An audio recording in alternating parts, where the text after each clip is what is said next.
फिर अगले ही दिन से पीलू रोटी और आलू की सब्जी बनाकर एक चौक में बेचने लगती है।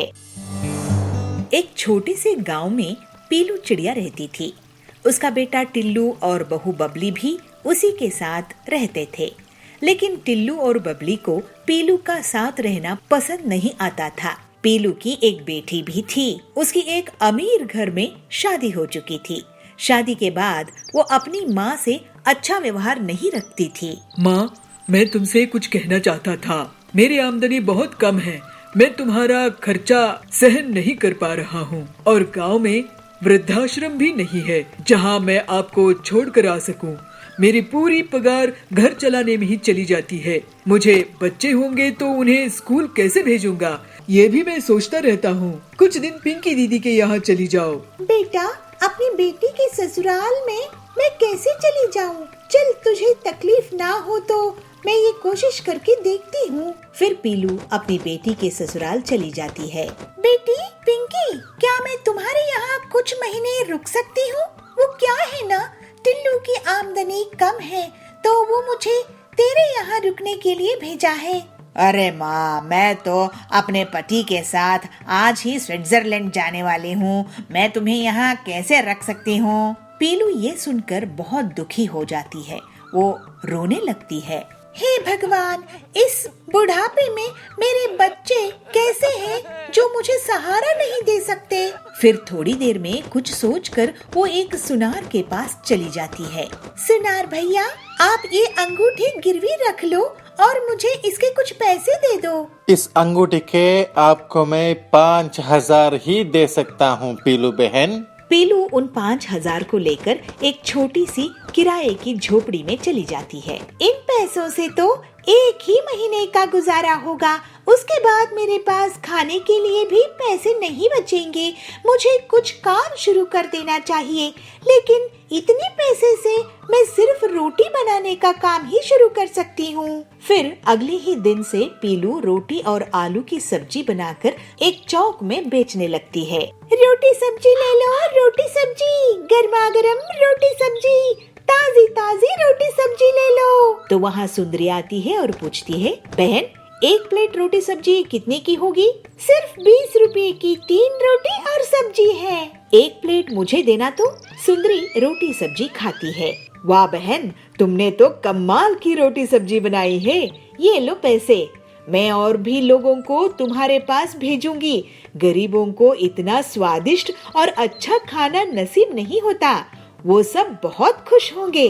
घर लौटते समय पीलू को 2 भिखारी चिड़िया मिलते हैं। पीलू उन दोनों चिड़ियों को रोटी दे देती है। इस तरह से जल्दी ही पीलू की दुकान चल निकली और उसके पास इतने ग्राहक आए कि वो अकेले काम नहीं कर सकती थी। पीलू रोज रोटियां बनाती और 2 रोटियां वो उन भिखारी चिड़ियों को दे देती थी। मेरी रोटी सब्जी लोगों को बहुत पसंद आ रही है, लेकिन अब मुझे और लोग चाहिए होंगे।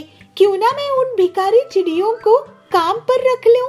सुनो, तुम दोनों यहाँ पर भीख मांगती हो, मैं तुम्हें काम दे सकती हूँ अपनी दुकान में अगर तुम करना चाहो तो। बहन, मेरा नाम लवली है। मैं एक अमीर घर से थी, लेकिन मेरे बच्चों ने मुझे घर से निकाल दिया तो मैं यहाँ हूँ। मैं भी अच्छे घर से थी बहन, मेरी भी यही कहानी है। हम तुम्हारे साथ काम करेंगे और मेहनत से पैसे कमाएंगे। ये सुनकर पीलू बहुत खुश हो जाती है और फिर तीनों चिड़िया मिलकर टिफिन का काम शुरू कर देते हैं और बहुत जल्द ही पूरे जंगल में सिर्फ पीलू का टिफिन चलता है। पीलू अपनी आमदनी का 3 हिस्सा कर देती है और तीनों बहुत अच्छे से रहने लगते हैं। ऐसे ही एक दिन पीलू का बेटा उसकी दुकान में आता है। माँ, तुम तो बहुत मेहनती हो, मुझे माफ कर दो। मैंने तुम्हारा ख्याल नहीं रखा। अब मुझे पछतावा होता है कि मैंने तुम्हें किस हाल में छोड़ दिया था। बेटा, अब मैं दूसरे बूढ़े लोगों को मदद करूंगी। तू चिंता मत कर, तुम लोग मेरे बच्चे थे और रहोगे। फिर उस दिन से टिल्लू भी अपनी माँ का उसके काम में हाथ बटाने लगा और पूरी ईमानदारी से बुजुर्गों के लिए काम करने लगा। फिर वो सब हंसी खुशी रहने लगे। पीलू चिड़िया को बचपन से ही खाना बनाने का बहुत शौक था। उसके पिताजी लोहे के औजार बनाने का काम करते थे। उसकी माँ सुंदरी उन औजारों को जंगल में बेच कर आती थी। पीलू चिड़िया उन दोनों की गोद ली हुई बेटी थी और वे लोग एक पेड़ की डाल में साथ साथ रहते थे। अरे पीलू, तूने सुबह से कुछ बनाई है कि नहीं? भूख से पेट जोर जोर से दुख रहा है। हाँ माँ, मैंने ये देखिए आज एक नई डिश बनाई है। अरे ये चावल में क्या डाल दी है तूने? ये बिरयानी है माँ, मैंने आज ही सीखी हूँ, एक बार टेस्ट करके तो देखिए। अरे पीलू बिटिया, तू खाने के अलावा कुछ और काम में भी ध्यान दिया कर। जब देखो कुछ न कुछ खाने का बनाती ही रहती है। 1-2 साल बाद तेरी शादी भी तो करनी है, कुछ घर के काम भी तो सीख ले। ओहो, अरे तू तो शर्मा गई। अच्छा चल जा, बाहर जा और भट्टी गरम कर, लोहा पीटना है। पीलू बहुत गुणवान बच्ची है, हमें उस पर गर्व है। वो कुछ न कुछ नया पकवान हमेशा बनाने की कोशिश करती है। लेकिन हम लोग इतने रईस नहीं हैं। अगर रोज रोज इतनी महंगी खाने की चीजें बनेंगी तो पैसे कैसे बचेंगे? चिंता क्यों करते हो जी? बच्ची का भाग्य है, उसके भाग्य में जो होगा वो उसे भगवान जरूर देंगे। मेरे बस की बात होती तो उसे 10वीं कराकर घर में नहीं बैठाता और आगे पढ़ाता। वैसे हमारी पीलू जिस घर में भी जाएगी उस घर को बहुत खुश रखेगी। बस एक अच्छा सा लड़का मिल जाए उसके लिए। अरे हम गरीब लोग हैं, गरीब पेड़ में रहते हैं, गरीब घोंसले में रहते हैं, लड़का भी तो ऐसा ही देखना पड़ेगा ना। जब भी पीलू चिड़िया की माँ की तबीयत खराब हो जाती थी तो पीलू चिड़िया पेड़ की एक डंगाल पर औजारों को बेचने बैठ जाती थी। एक दिन उसे वहाँ भोलू मिला। भोलू उससे कहता है, अरे पीलू, तुम यहाँ क्या कर रही हो? मैं ये मेरे पापा द्वारा बनाए गए औजार यहाँ पर बेच रही हूँ। ये औजार क्यों बेच रही हो? ये हमारा पेशा है भोलू। तुम तो पढ़ने में इतनी अच्छी थी, फिर ये काम क्यों कर रही हो?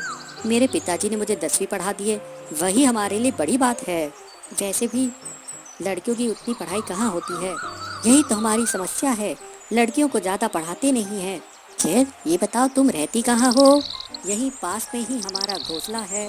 वैसे तुम्हें किस बात का शौक है?